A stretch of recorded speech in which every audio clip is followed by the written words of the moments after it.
Hello. So when we look at the skeleton, we have all these bones, but we can sort of differentiate between the trunk stuff and the extremity stuff. And so the trunk stuff, we call that the axial skeleton. Right here, axial skeleton. So that's, well actually let's go to it because there's a slide for it. The axial skeleton is the head, what we're going to talk about today. Basically everything in the midline. It's like an axis in a car, so to speak. So it's also the bone down here as a hyoid bone. The one right in here. If you squeeze it, hurts a little bit, that's a bone. Then the breastplate and the ribs, that's all axial skeleton. And of course, the spine in the back. The vertebral column is also axial skeleton. And the appendicular skeleton, the appendages, are then the upper extremities and the lower extremities. And so that's sort of how we differentiate those two things. And then where do we separate from axial to appendicular is then the question if we have to categorize this stuff. And in the upper extremities, it's the pectoral girdle, the pecs are these muscles in the front, right? So we call that the pectoral girdle. And the shoulder blade, your scapula is your shoulder blade, and your collarbone is the clavicle. That is considered appendicular skeleton. And everything more medial to that will be axial skeleton. So you want to know these bones so you know. If I would ask you a question, is this bone an appendicular or axial skeleton? And I point to the shoulder blade, that would be the part of the appendicular skeleton. And it has to do with like how stuff is attached. You know, the shoulder blade is already partly moving for the upper extremity. So there's already the extension of the trunk. So that's why I include that. And then in the lower part, it's easier. It's just the pelvis is that differential. And the pelvis, I specified out already here, is three bones. It's the ilium, the ischium, and the pubis. Those are three main bones. They look like it's one bone. When we get there, yeah, remember pubis here in the front? Yeah, that's the pubis. That part is the pubis bone. And then this is the ilium, and where you're sitting is your ischium. The sit bone is the ischium. But we'll talk about that when we get to that. Because for us, that's just one bone. Yeah, some bones, they keep the names like, even though it's one bone, they still keep the names like they were in the utero, like before it was fused. So that's that. So axial skeleton, like the axis in a car, is the thing that goes between the wheels. So it's kind of, for us, that's the axis for us. And then the appendages come off of the axis. So that brings me to the head. Bye-bye, Miss Skeleton. I'll see you later. Oh, I didn't take this out yet. That's from the old book. If you get the book, that's the page in the book. The skull is two parts to it. It's the brain thing, the calvarium, we call that also, the skull cap. And then we got the face. So we got facial bones that make up the face. The skull holds the brain, and the face, you know, makes us be able to eat and smile and all that kind of stuff. When we look though at the head, we don't have to, if you look at your head over there on the table, it looks like it's one bone, but you got these jagged lines on top of that bone. You see, pick it up, you see the jagged line things? You can actually touch it if you have ridges in the top of the head. That's that jagged line thing. And that jagged line thing is actually a joint. You know, a joint like an elbow joint? But it's a different joint, it hardly moves joint. So jump joints don't move. Technically speaking, that pelvis that we just talked about, between these bones, those are joints. And we're going to have a chapter on joints. So we don't get ahead too much. The joints are not really a big chapter for us. But these raggedy lines, they actually they're bones on either side. So the lines are called sutures, and they are the joints of the skull. So we have multiple bones that make up the skull. And would you know, they actually moves a little bit. Very, very gentle. Have you ever heard of craniosacral therapy? No? God, we got stuff to talk about. This stuff is good stuff. I got all another technique I talk about. No, anyway, we got a few bones that make up that head, and the frontal bone is one. The parietal bone, we got two of those. Temporal bones, occipital bones, sphenoid bones, and ethmoid bones. Holy cow. So there, I've got the color ones, so for me they're all colored. So the frontal bone is here, it's in the front. I like when that works out. The frontal bone is in the front. So if you forget what the frontal, you just remember that. If you're walking a wall, front first. Parietal bone is the big stuff on the side, so that the main piece is on the either side here. And then the temporal bone is where the ears are. Ears, not temple, ears. Temporal bone, ears. Occipital bone is the back of the head. Nice and rigid. Strong. This is weak. I had a patient walk in. You take this off. You can take this off, see?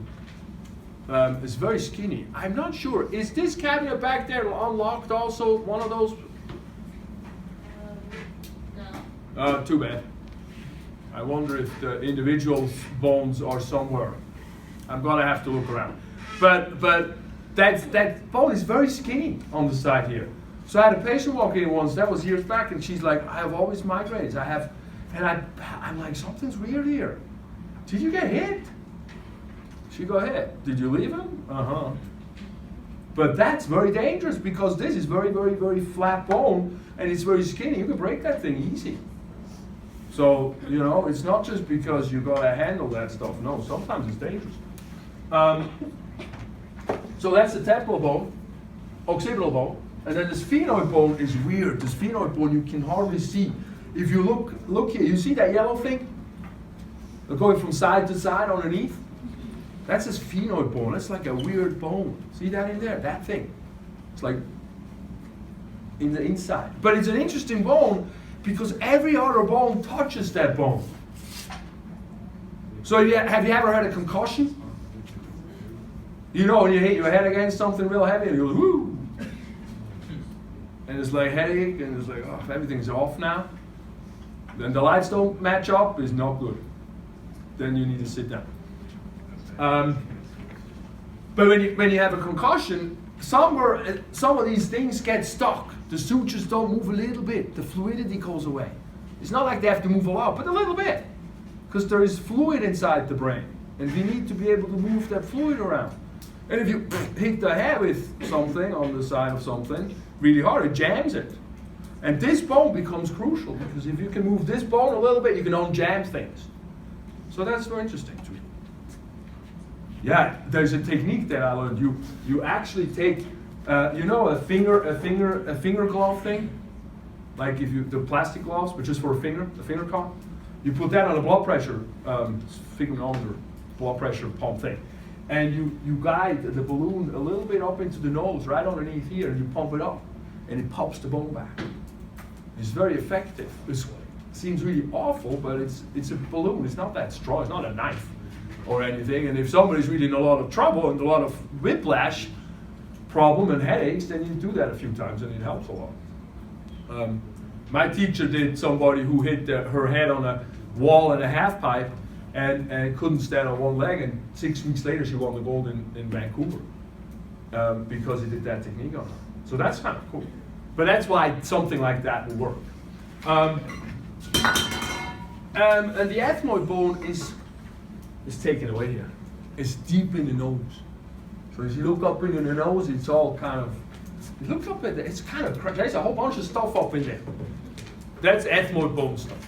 So we'll talk about that.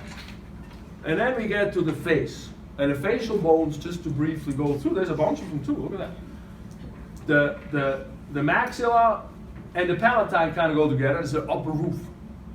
So the roof of the mouth, the purple one is that maxilla. So you want to definitely know that bone. That's a big one. And then the nasal is by the nose. The lacrimal is where you cry in here too. There's a very small little bony things. We just touch on those. The zygomatic bone is an interesting one though. That's the blue one. That's the cheek. The cheekbone. So that one, I love that name. So you better learn that because I'm sure it's going to be on the test. You know, if I say that, usually that is actually on the test. So you better start it. And then we have a couple more. We got the vomer bone. That's that. look at the red bone. See that red bone in there? It's a sliver just underneath the nose. When you poke, it hurts when you poke it too heavy. Be careful. That's the volar bone. It's a plow. So the verb means plow. Like, you plow through snow. You plow through snow. That kind of thing. And then the inferior nasal concha, that's inside the nose. These wriggly things on the side of the nose. We'll talk about that when we get there. It's a little bit weird. And the mandible, that's the other big bone that goes sort of with the maxilla. That's the lower jaw bone. There's where it moves. So Monday, today's Wednesday, right? Today's my birthday. So I didn't go to work. So I just come here. So I think it's Monday because Monday I don't have patience. I'm like, But on Monday we're going to talk about the facial muscles. And that is this stuff. But also the stuff that makes us chew. And that's going to move the mandible. So there's a couple of types of muscles we're going to talk about. Okay, let's go a little deeper in these things. And we look at the frontal bone first. It forms the forehead. Okay, good. It makes the superciliary arches. Well, that's the eyebrows. That's the eyebrow arches. Oh, yeah. The lacrimal bone?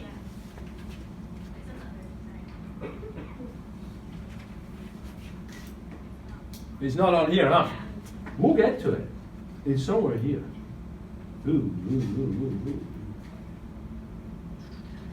Look, there it is. See?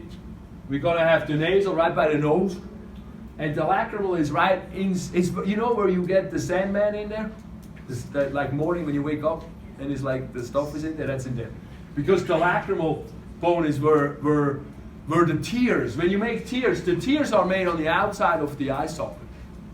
And then they move across the eyeball and then they go through the lacrimal into the nose. That's why we need tissues when we cry a lot. I mean, it's for this, but also because of the nose. And the lacrimal bone is what has that hole in it that drains that duct, that drains that the tear duct.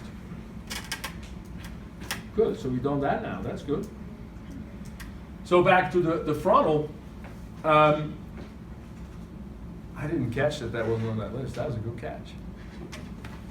The superciliary arches are right here above the, eye socket basically. That's where you have the eyebrows. And so the eyebrows, the eyebrows are kind of cool. They actually catch perspiration. So you don't get all that salty stuff in your eyes and it burns when you're sweating. But also it's a little bit of a hat. So it's a little bit of a shade. That's the eyebrows. Of course, the frontal bone is a lot of the top of the orbit means the eye socket. That's orbit. And of course, the most important part is the glabella. The glabella is the part between the eyebrows, right here on top of the nose, the bridge of the nose. And it means hairless. And it rhymes with my daughter's name, Isabella, and is always on the test because of that. And I want to go see her because she lives in DC this weekend, so I'm very excited about that. Also, the frontal bone is, when we look on the inside, look right here, on the inside, look, you can take the head off, the top off your bone there, take the top off of your bone, if you could. So then it looks like that. Yeah, there's a few things on the side, make sure you don't break them. So undo them on the side.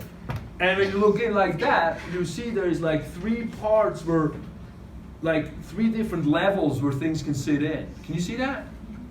So you got the front is a little higher, the middle is a little lower by that hole, and then the back sits down a little bit further. So the frontal part, this part on top here, that's what they mean by forms the anterior fossa of the base of the skull.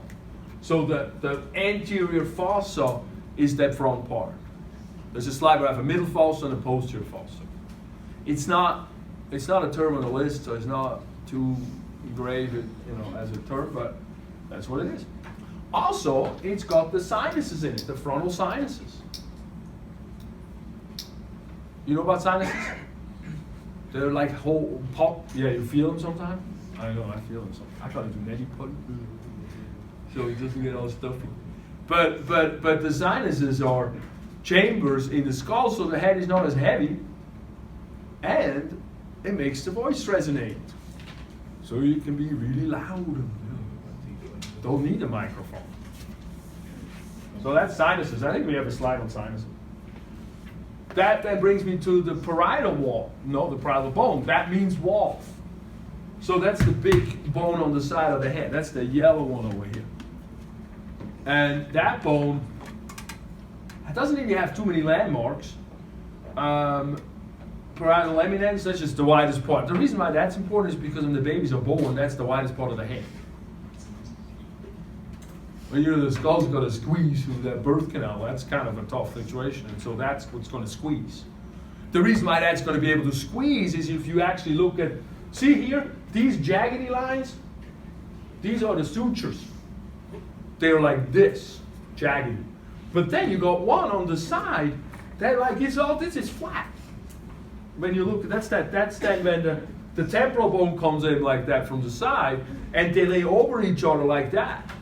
And so when the head gets to the birth canal, you can squeeze the tops together, and there's no jaggedy line. It just goes underneath, and it squeezes that way. So it's really neat. It's a very smart concept here. Evolution, huh? That nifty thing. That nifty thing we got. The other thing that's important on this bone, it's a landmark. If you look at your skull, it's really tough to make out. So I don't think it's on my list. Is it?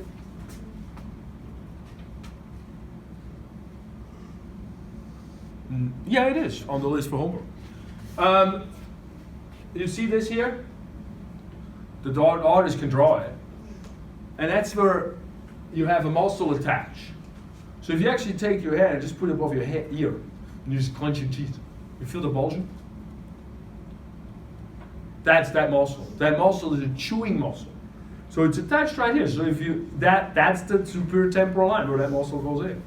So it's sort of flat, but it's on a real skull you can feel it better. Mm-hmm. So the light area is the muscle? Now who? On the paper, the white part is the muscle? No, the white part is where the muscle will attach. Okay.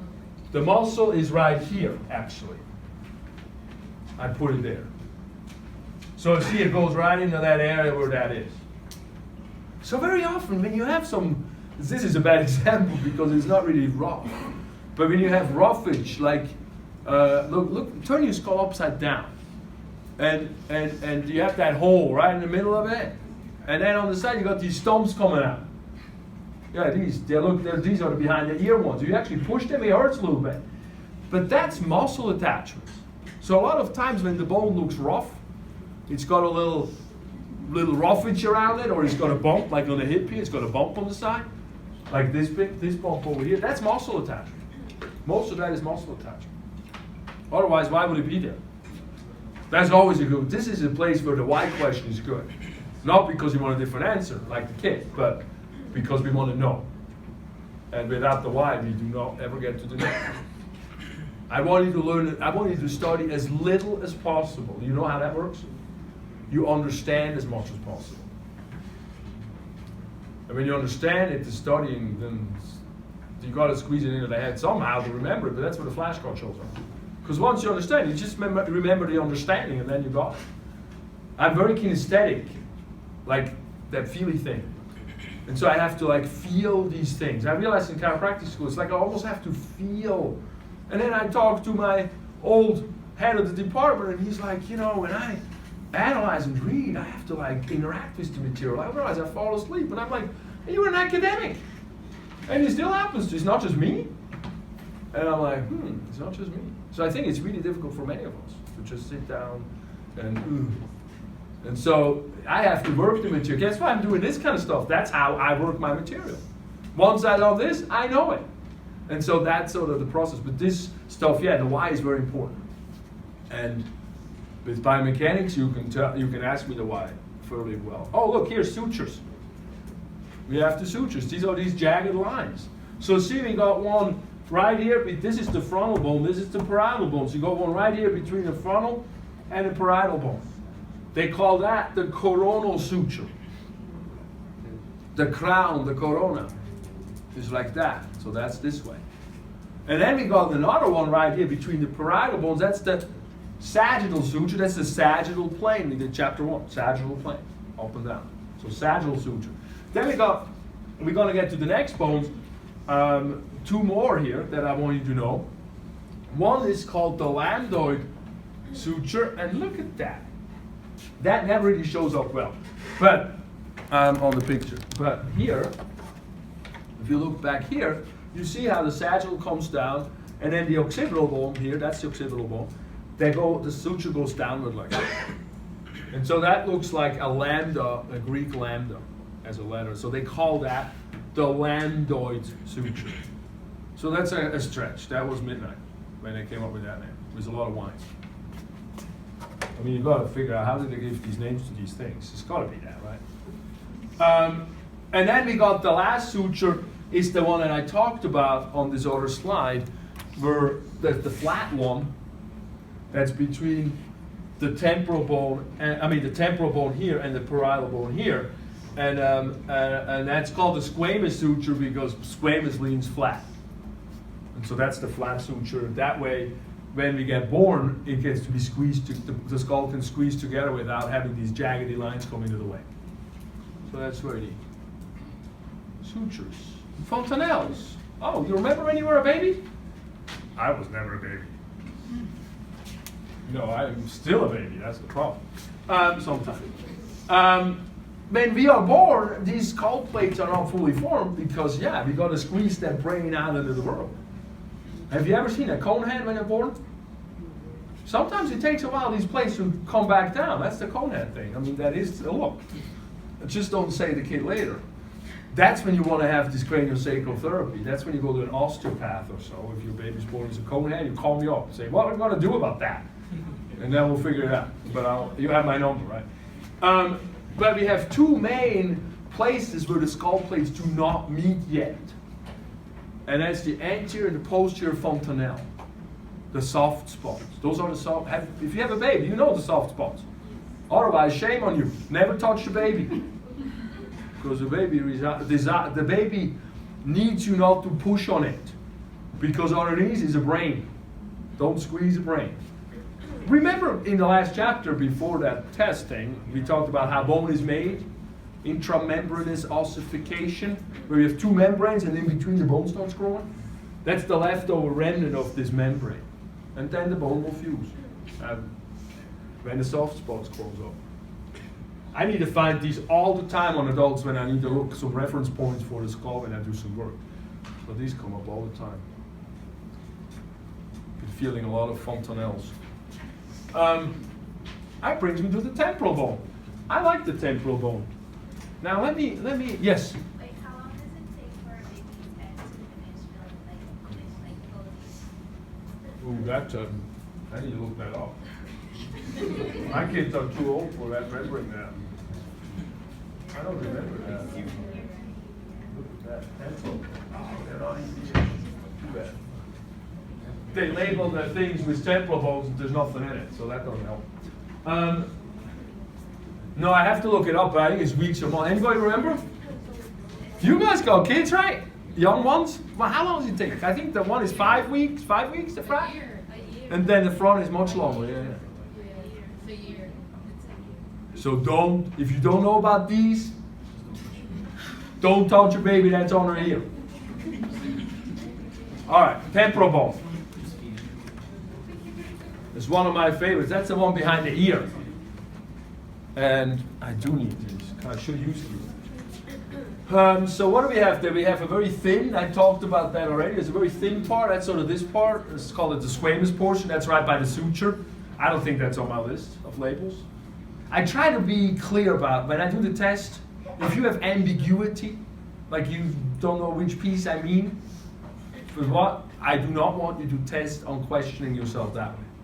So like there's points that are close together, I'll take both of them. All right. So and just make sure, ask me questions over and over. That way you get it. So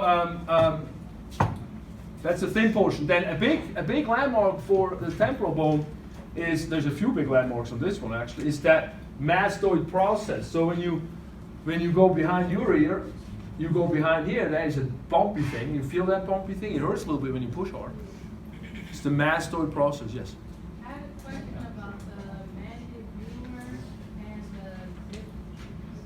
The zygomatic? Yeah, are they, the bones, are they like in tune to each other? You mean parallel? Yeah, like you see how they have them right down the picture, where it seems like it was, as if it's almost one bone Oh, this?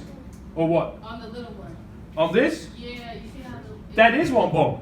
Okay. That is, when you look at that bone, you got that whole weird stuff around everywhere. Okay. Yeah. And then yes, the zygomatic bone, which is the one you mentioned, right? This G, that comes off of here.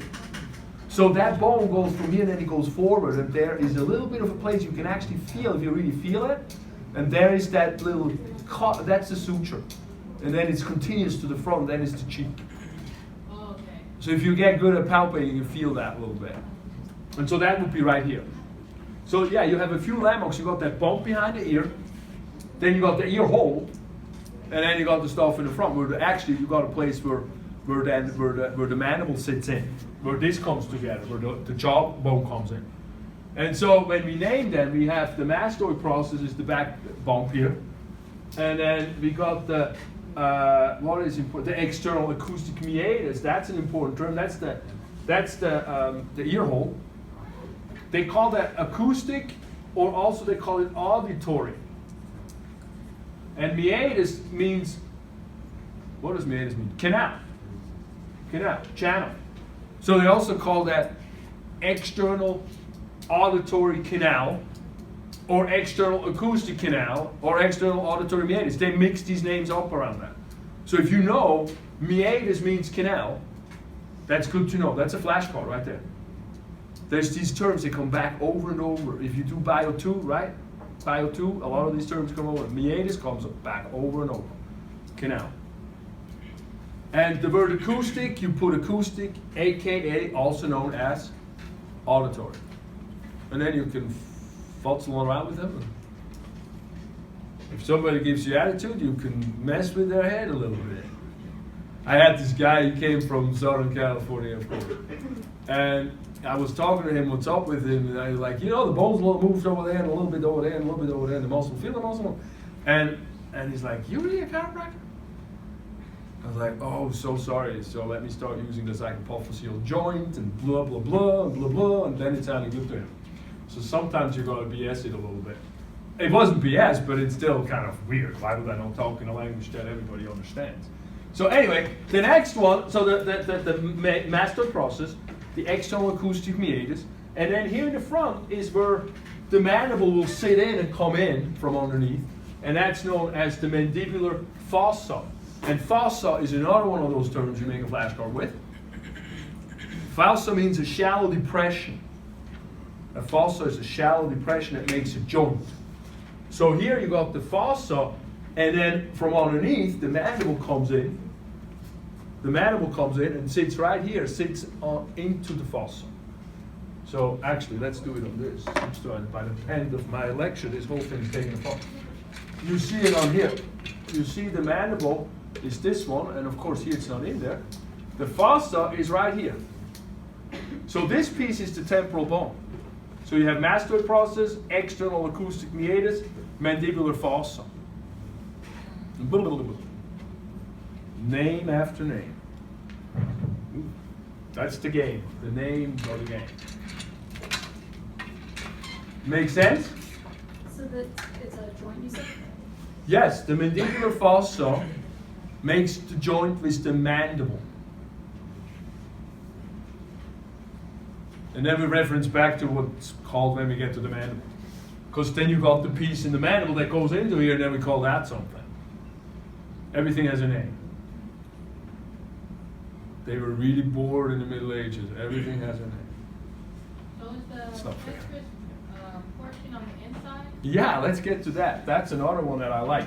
The petrous portion, you take your head off, look on the inside. And I don't have one on me, but can I borrow that real quick? So when you look on the inside, this is the front, this is the back. You have the big hole there. And right on the hole to the front, there is like these ridges that come off. These two ridges, one on the left and one on the right. You see those? You feel those? Yeah, right from there is the middle cranial fossa, and it drops down to the back of the fossa. So these ridges are the petrous portion.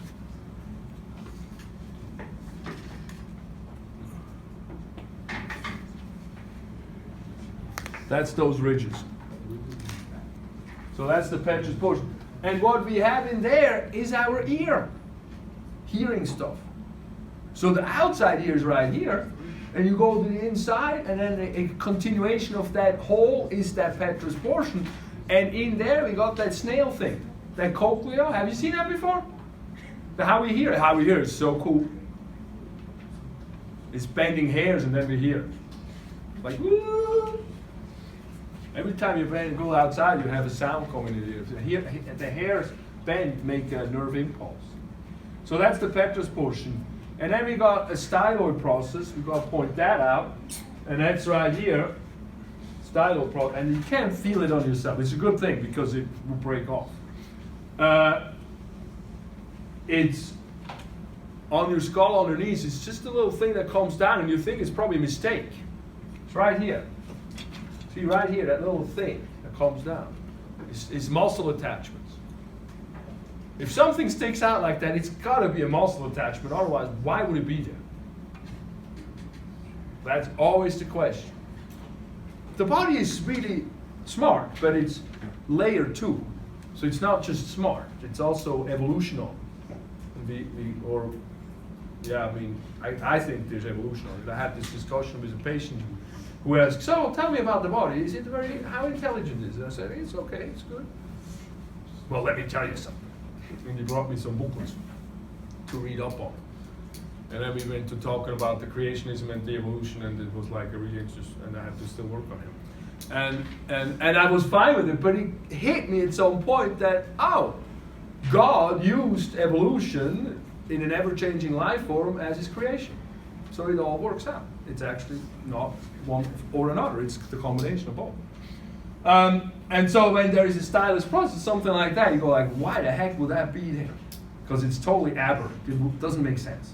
Because it can break off so easy. So then we come mostly in the bones, we get to muscle attachments. That's a big, big answer to that. All right, so that's the temporal bone. What did I miss? The zygomatic process. The zygomatic process, zygomatic is the cheekbone. We'll get to that. And the zygomatic process comes off of the ear bone, the temporalis, and goes towards the cheekbone. So this thing that comes off the temporal bone towards the cheekbone is called the zygomatic process. At least there's some logic with that, right? All right, good. Occipital bone. The back of the head. That's also a cool bone. That you're looking from underneath. So if you have the big hole is where the brain goes up and down. Spinal cord brain. It's actually brain stem still goes down there. Next to the big hole are condyles. The condyle is a good occipital condyle. See here, occipital condyle. Condyle is a very good word. That's a word that makes a joint. You got them in the knee, you got them in the mandible, you got them, I have to think, but there's all over the place. If you see the word condyle, you're thinking of making a joint surface. So these are the condyles, right here next to the hole, the foramen magnum. And then the last one here, if you touch the back of your skull, you feel that bump. There's a bump. That bump is known as the external occipital protuberance, EOP, bump in the back of the head. Why would there be a bump in the back of the head? Muscle attachment. I mean, maybe also if you fall on the head, there's a little more protection, but mostly I think it's muscle attachment. And then these are the places here where articulate means making a joint. Articulate is a word for me making a joint. And so the occipital condyles articulate with the first vertebra. So what that means is like here. The head is going to have a joint with the first vertebra right here. That's the first vertebra, that round ring on top. And that's right here where these condyles sit down onto the first vertebra. That bone is known as the Atlas because the Greek mythology, the Atlas holds up the world. For us, the atlas holds up the head. That's our world. Although, I'm not so sure about that. I think people have more smarts in here than in here very often. And a lot of them have it really in here. I know, you need that gut feeling. And that's the cranial fossa. I think I talked enough about it. I'm not too concerned test-wise. But if another class you get to, here it is. The sphenoid. I love the sphenoid bone. Although it's hard, it's a hard one. It's a bat-shaped bone that is the keystone bone of the cranial floor because all other cranial bones attached to it. That's what I explained before when we talked about it. When you open your skull up and you look on the inside, you got that hole. And then a little bit in front of the hole, you got a little thing you can put your finger in. It's known as the sella turcica, or Turkish saddle. Is there another skull back in there? Can somebody get me one, please? I'm sorry. I should have brought one up myself. The sella turcica is where we have a gland sitting in. Thank you so much. It's known as the pituitary gland. And so we have foramen magnum, sella turcica, that little thing that you can put your finger in. And it's basically a place where we can put a gland in, and glandular tissue is epithelial tissue, and epithelial tissue is very, very regenerative. That means it always grows. The brain, not so much. The brain is very soft. It's like jello. I mean, it's really soft. We have some brains, we're going to see them later. And when you have a tissue that grows fast and a lot that can push into the soft other tissue like a gland, you want to protect the brain from that happening. And so that's why they enclose that thing, that gland, in bone as much as they can enclose it in bone. And that place where that sits is the sella turcica, because it looks like a Turkish saddle somehow. You visualize. Squint your eyes, have a glass of wine, visualize. That's what they did. I mean, you didn't hear it from me, right? We got greater ring, we got lesser ring. When you take it, we don't have the disarticulated. They call these disarticulated bones. They have the drawer, but they don't have the bone in it yet. But when you look at that bone, you have a little sliver here and then a bigger sliver on the bottom. They call that the greater wing and the lesser wing of the bat. That's flying. It's flying like that. So the greater's on the bottom. The greater's the bigger one, yeah, on the bottom. And then, that's the frontal, basically the frontal cranial fossa, a little bit of it, and then that's the middle cranial fossa. So that's the difference between that. We have sinuses in there, sphenoid sinuses. The sinuses that really suck are these. Well, actually, they all suck sometimes, but these are the ones that get infected the most. And then the other thing that's interesting about this bone is when you look down, you see these things coming down at the bottom? That's like in the back of the mouth place, like all the way back there. See, this is the mouth here. You turn it out around and then you look from the back in and you see these two things coming down. That's the sphenoid bone. That's the places that give us muscle attachment for muscles that help us to chewing. When we're going to look at the chewing, we have muscles on the outside, 2 of them, and then we got 2 on the inside that help to chew. What bone is that? Sphenoid. Sphenoid, that's the pterygoid processes. Oh yeah, I should say that word. Pterygoid processes. That's a cool word too. I don't know who came up with that. Must mean something. You can see it on the bone here, the pterygoid processes. But it makes more sense when you see it in real life what's going on with it, because otherwise it's just some abstract thing. All right, sphenoid. Ethmoid means sieve. So that's the stuff behind the nose. The ethmoid is behind the nose. So it's really brittle in there. If you have a real skull and you put your finger up, it'll break. So when you look inside of here, you see you've got a line going up and down. And then you got some things on the side that come out from the outside to the inside. They like go down like that. So we have the perpendicular plate is what goes up and down. So that's the up and down thing that separates the nose between left and right nose. And then we got these nasal conchas. These are these things that bend in from the side. And what they actually end up doing, I don't know where it's at. They end up making the air that we breathe in moist and warm, because they create turbulence. When you think about the flow of the air that goes in here and these round structures, the air will start turning around and slowing down and warming up and getting moist. So when it gets to the lungs, it's nice and what it needs to be. We don't feel that here, but if you go to Chicago or something, you were outside in the winter, and you just go jogging or whatever, and you breathe with your mouth, it go burning down the throat. If you breathe with your nose, it's much easier because of that. So that's cool. So that's part of that bone. That's known as the conchas. We have 3 of them. We have a superior, we have a middle, and we have an inferior. And the inferior is its own bone. So we'll get to some of that. Then there's another thing here. These 2 parts here. When you take your skull and you take the top off, you look right here in the front. And you see, you go over it, you think there's an end, that's where the plastic came together or something. But it's really a thing. And that structure that sticks up is the crista galli. It's gotta be on a test, it's such a cool word, right?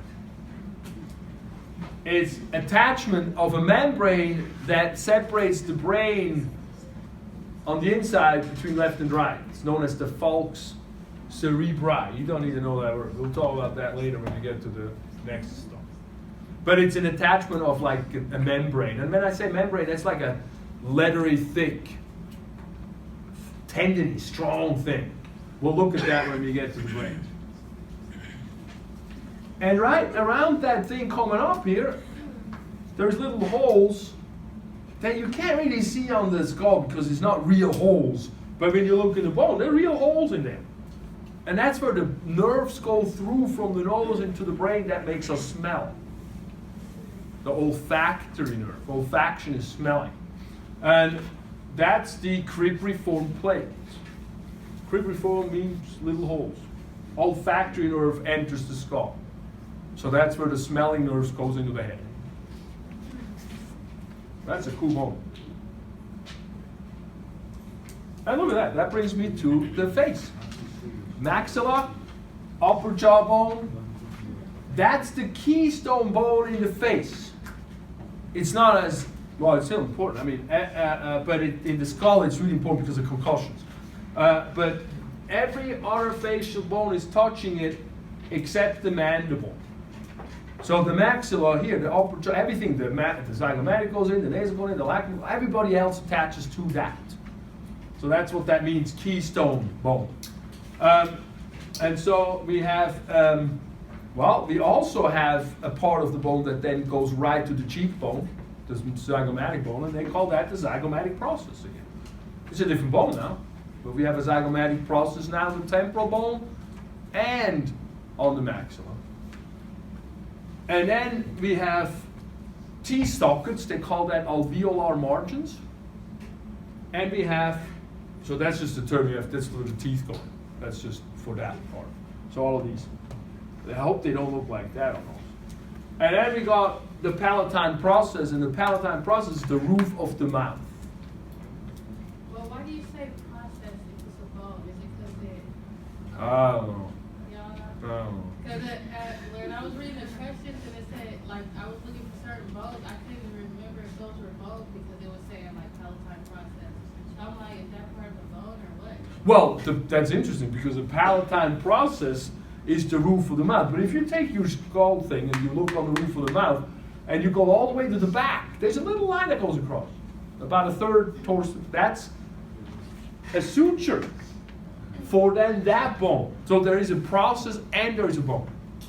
So the palatine process is on the mandible, the roof of the mouth. Remember, go all the way back. Don't go all, you might make a joke. Then there's its own bone, and that's then the back of the roof of the mouth bone. The back of the roof of the mouth bone is the palatine bone. Yeah, Palatine Bone is interesting.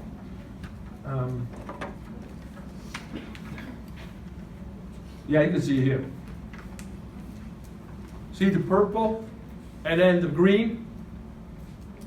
Can you see that far? The purple is the maxilla, the green is the palatine bone. That'll be around. That's all we need to know about that. And then the lacrimal, we already talked about the lacrimal is where the tears go down and drain into the nose, the nasal cavity. And the nasal is on the nose. You want me to tack that on the test. That's an easy one. Although that is like, is it this or is it that? So that I'm not saying that's on the test. But the zygomatic bone, that's the cheekbone. And then that's really all we need to know about that as a labeling. But also, what's interesting and what's funny is the zygomatic bone has a temporal process. So now you have a temporal process on the zygomatic bone and the zygomatic process on the temporal bone. So you can start going crazy in the head. So don't go too crazy now. But what's cool is, you know, what you can see here is you have bone attached to bone very often. The process that then reaches to the bone has the name of the other bone on it. So it's self-explanatory as well. So that's how you want to look at that material. So it's not just memorizing. It's versus sensibility. Why would that be? You know, some stuff makes sense, some doesn't, but at least you want to differentiate what doesn't and then just study that. And the stuff you kind of know intuitively, you kind of go with the flow with it. Well, that's another thing. When you see that information, it's like what makes sense, what doesn't make sense. If it's already making sense to me, it's an easier way to study it. I put it in a different department a little bit. If it doesn't make sense, I have to first understand it. Yeah. That's the conscious, the turbinates. So when we breathe in, the air slows down and it has to turn around and warm up and get some moisture in it, and then we can breathe in the lungs. And that's how they look on the bottom. See, that's the ones here at the bottom. They're really cool bones. That's where you put the balloon in. And the vulvar bone just means plow. We already just shown it. It's not a bigger deal than that for us. And that brings me to the mandible, and that's the lower jaw bone. Makes very important in chewing when we close the jaw. We have a few parts to that we want to know. We have a mandibular condyle. So now look at this. This is funny. So you got this bone. So here, this is clear, right? This is where the teeth are in. But then you got the sidebar here. They call the sidebar the ramus. I don't need to worry about the alveolar margins. That's the two sockets. You got that. And then they have this back portion here that makes the joint with the temporal bone, and that's the mandibular condyle. See the word condyle? Makes a joint. Two bones come together, make a joint. And then we have this thing in the front here, in front of the condyle that makes the joint, and that's known as the coronoid process. And yes, you get to say it's annoying. That name is hard. So the condyle is here right before, in front of the ear, where the ear canal is. You can feel it when you open and close it. It moves. And then in front, behind, sort of behind the cheekbone. This is the cheekbone. And behind it is that other part of the body. You can't palpate it. But what happens there is that muscle from here, that temporalis that comes down, goes right to that part and anchors into here and pulls that jaw close that way when you chew. So that's a muscle attachment. Coronoid process is for the temporalis muscle. Temporalis muscle, and that's going to be Monday. And then the only other thing here, we got the body, and the body is just the bar in the front. That's the body. This is the most complicated joint in the body. Reason why? You got two of them, and it's the same bone. You're going to get something off, both of them are off. So it's really tough to balance these ones out. And I don't think I really know what to do. But then I have an ENT walk into the office once. He's like, do you treat TMJs? I said, yeah, I do. What do you do? I said, I balance out the motion. I say, what do you do? He says, I diagnose it. I'm like, oh, that's great treatment. That's, but that's one of those things. It's really hard to deal with the TMJ stuff. So if you know somebody with TMJ problems, talk to me. Maybe there's some things we can help just in talking about it by massaging and stuff like that. Or sometimes you take a finger in and you go in between the teeth and the jaw. That's really helpful too. Okay, and then the hyoid. It's just the one down here, a few muscle attachments. I don't think it's much for us more than that. There's pieces to it, but we're not worried about it. Helps the swallowing. And then that's it.